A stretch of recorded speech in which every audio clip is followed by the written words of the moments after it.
Hello everyone, my name is Chen. Welcome to Engineer Scholar Blog number 4.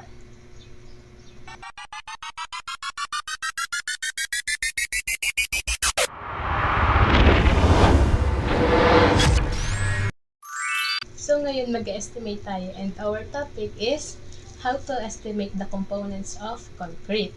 So before I forgot, shout out to sa nag-request kay Adrian Ranzola. So concrete are classified into 5 depending on its uses. So we have the class A, the class B, class C, class P, and yung seal.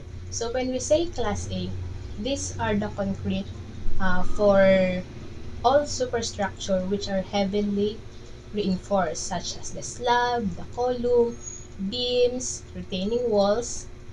Pagdating naman sa class B, ito naman yung mga unreinforced or yung with small amount of reinforcement such as the footing, the pedestals, yung mga and the like.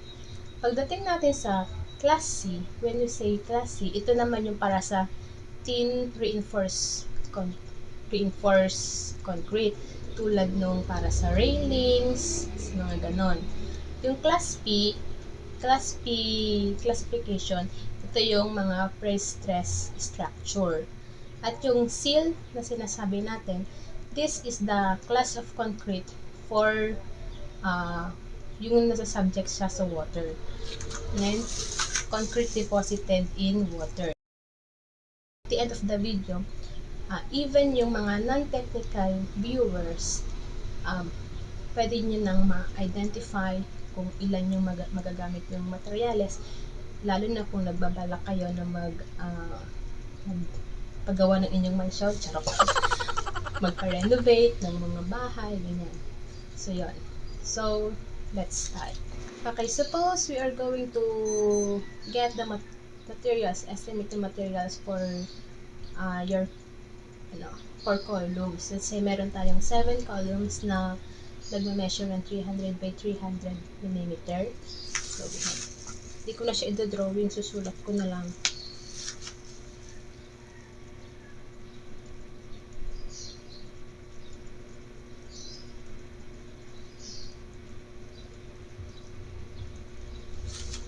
And meron tayong 4 na column, rounded columns, which is the diameter of 250 mm.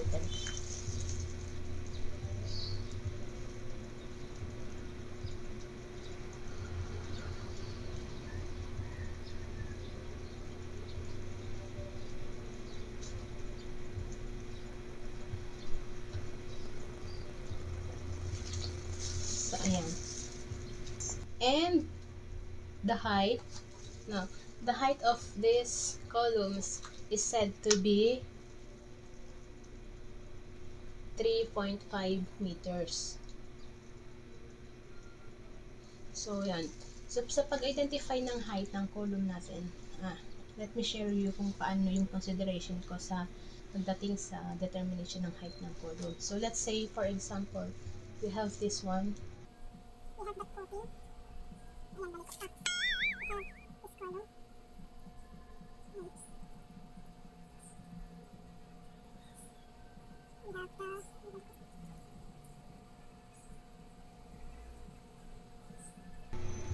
We have the beam. So, yung height niya is magsisimula siya dito sa top ng ating foundation. Sa top ng foundation hanggang dito sa top ng beam, or kung may slab pa dito, yun, kasama siya. Then, pagdating naman sa length ng beam, hanggang dito na lang siya. Ito, hanggang doon. So, parang magiging sa face-to-face of the column. Yan. So, let's proceed na.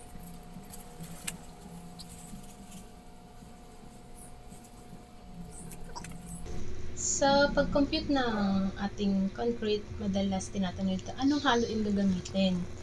So, let's say, for example, ang gagamitin natin dito is yung concrete mix ratio na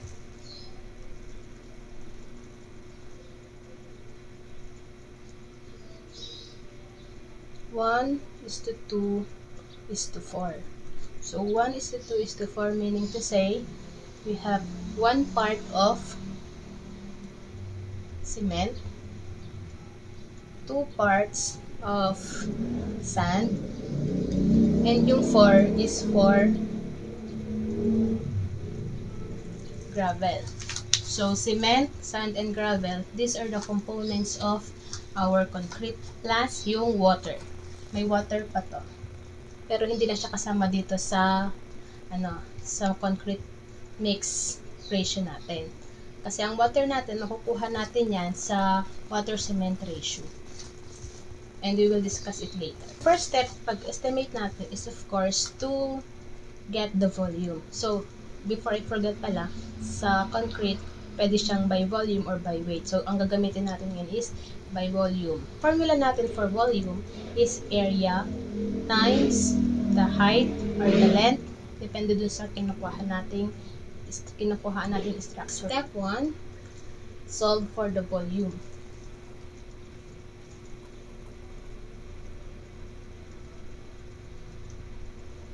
And our volume, katulad ng sinabi ko kanina,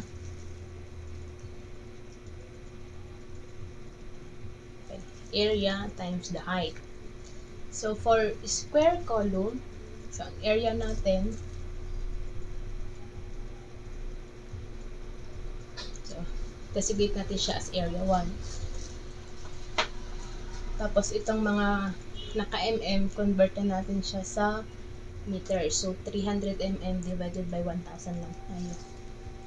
So, area, length times width.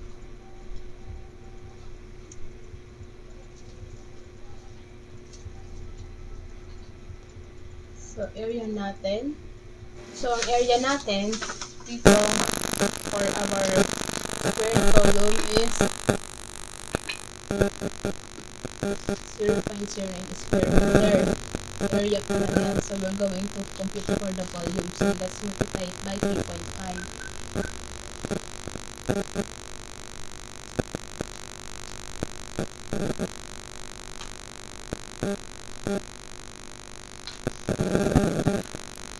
So, we will get the answer of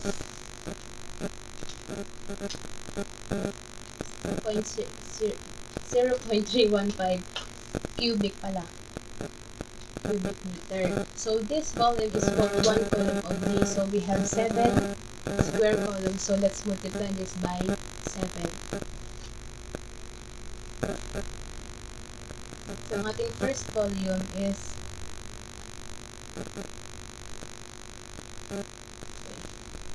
ayan, 2.205 cubic meter. So, this is for square column pala.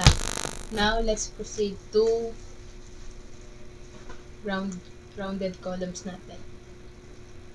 So, ito yung ating second volume. So, ang second column natin is rounded column. So, sa rounded columns,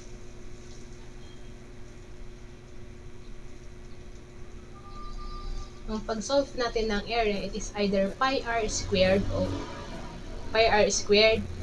or pi d squared over 4.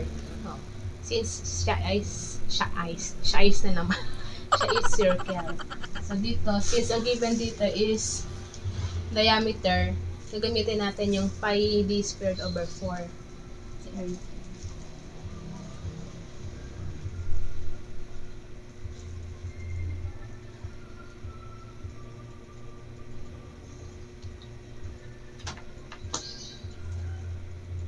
And we will get square meters. So, to get the volume, let's multiply it by the height.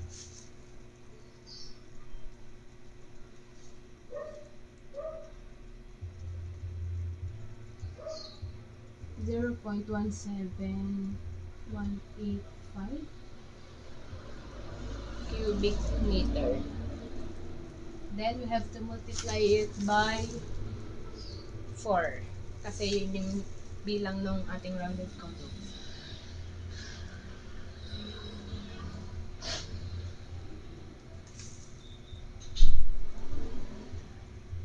this will give us the answer of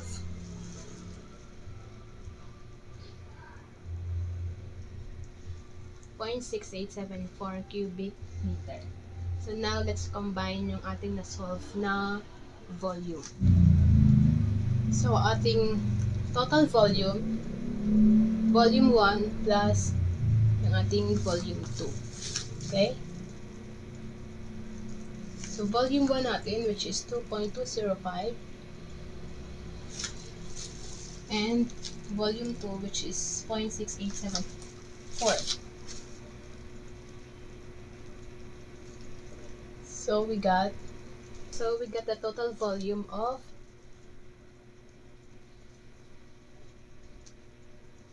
2.8924 cubic meter.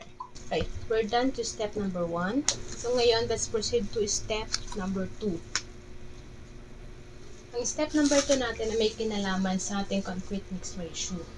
So, dito, sa step number 2 natin, we are going to get the ratio ng bawat isang components do sa total ng concrete mix ratio natin. So, ang ating concrete mix ratio is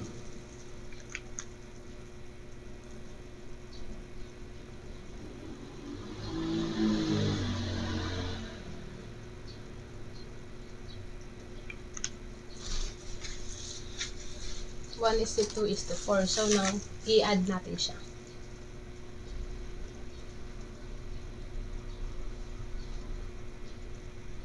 And this will give us the sum of 7.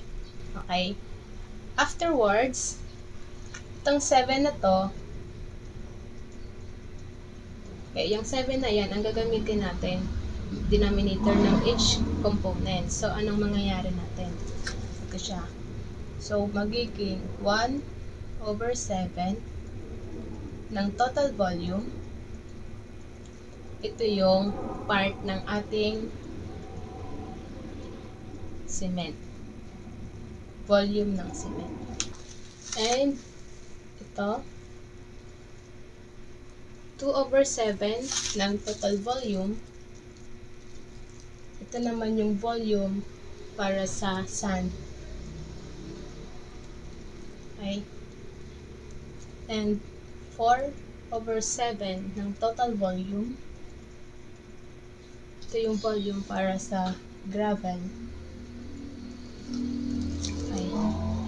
So now, let's compute kung itagi-ilan yung mga parte ng cement, sand, gravel dito sa total volume natin. So let's start with the cement.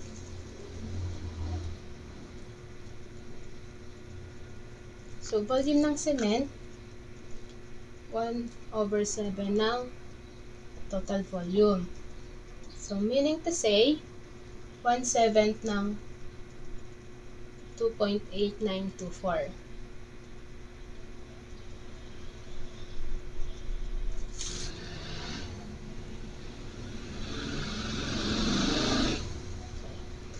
0.4312 of cubic meter. Pagdating naman sa sand naman,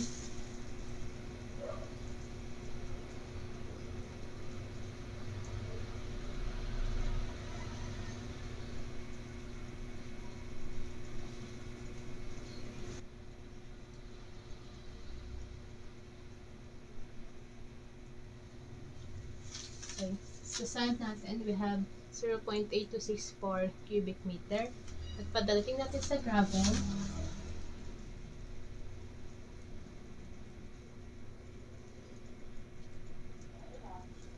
we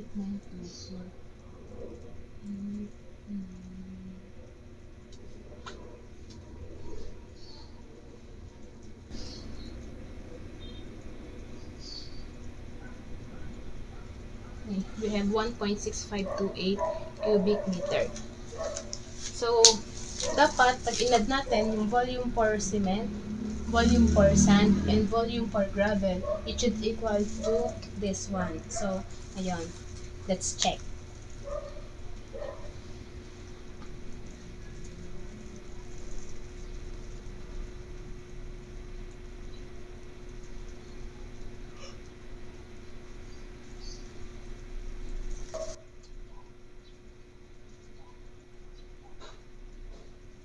Okay?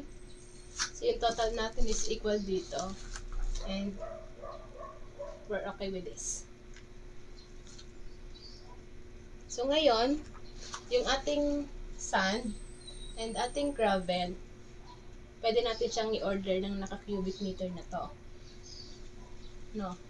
Unlike dito sa cement. So, itong sa cement natin, i-convert natin siya into bags of cement. Kasi hindi tayo makakabili ng cement na naka-cubic meter. Unlike dito sa dalawa. So, dito sa sand natin, you can convert it into one na considering yung ating mga wastage. And dito naman, sa gravel, you can consider it as 2. Equivalence of 2. No? Considering yung wastage natin. So, dito, pagdating sa cement, paano natin siya i-convert?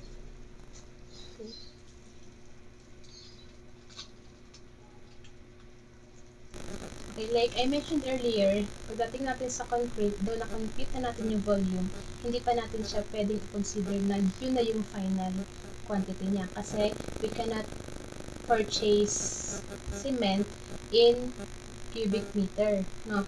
Kasi ang cement natin is nakabag and I think ang commercial na available natin per bag is we have the 40 kg and the 50 kg. No? So, ngayon, itong volume natin for cement, convert natin siya into kg. So,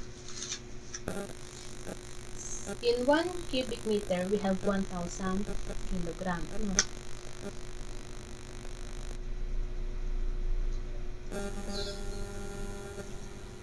So, therefore,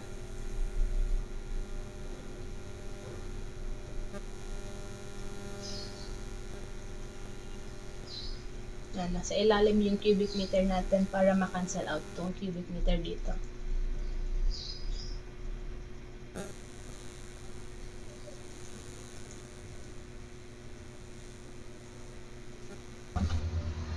$413.2 kilograms. Ito pala.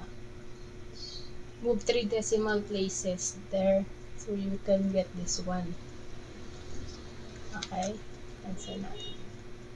Matitira nating unit is kilogram. So, yan. 413.2 kilogram. So, let's consider yung 40 kilogram per bag. One bag.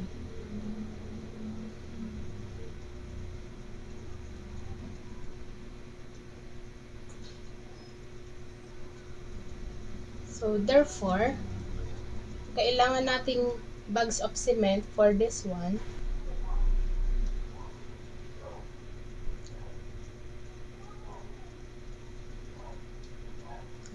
$413.2 divided by 40. So, meron tayo, kailangan natin ng 10.33 bags or is equivalent to 11 bags. That's it. So, we have the quantity for cement, we have the quantity for sand, we have the quantity for gravel. So, now, kukunin na natin kung paano yung sa water.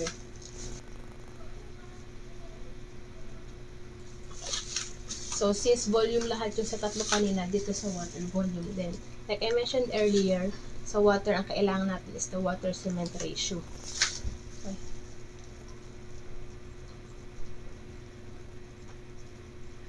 Water over cement. So, sa water-cement ratio, ang advisable is from 0.45 to 0.6. Much lesser value, much stronger yung ating concrete. So, let's for example, we're going to use 0.5. Dun tayo sa middle. Okay? Let's say for example, 0.5. So, yung water is unknown. Yung cement natin, alam na natin which is 0.412. Or 132, sorry. So, ngayon, let's just cross-multiply this one.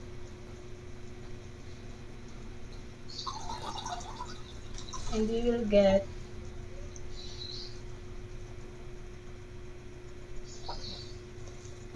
0.2066 cubic meter of water. So this water, itong quantity for water natin can be converted into liters din kung hindi nyo maano yung cubic meter. So for liters, just like the computation dito, no? So 1 cubic meter is equal to 1,000 liters of water.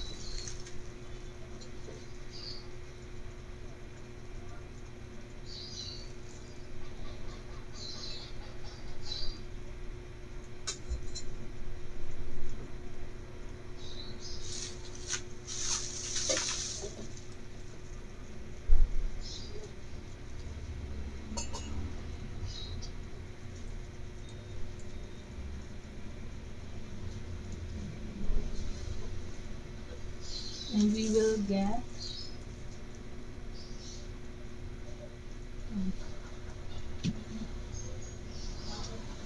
ito na yung requirement natin for water, 206.6 liters. That's all. Ganun lang siya. We have I think 2 or 3 steps para lang mapag-estimate tayo pagdating sa components ng concrete. Okay. So if you have reference books such as this one, after you compute for the volume, you can immediately compute for each components by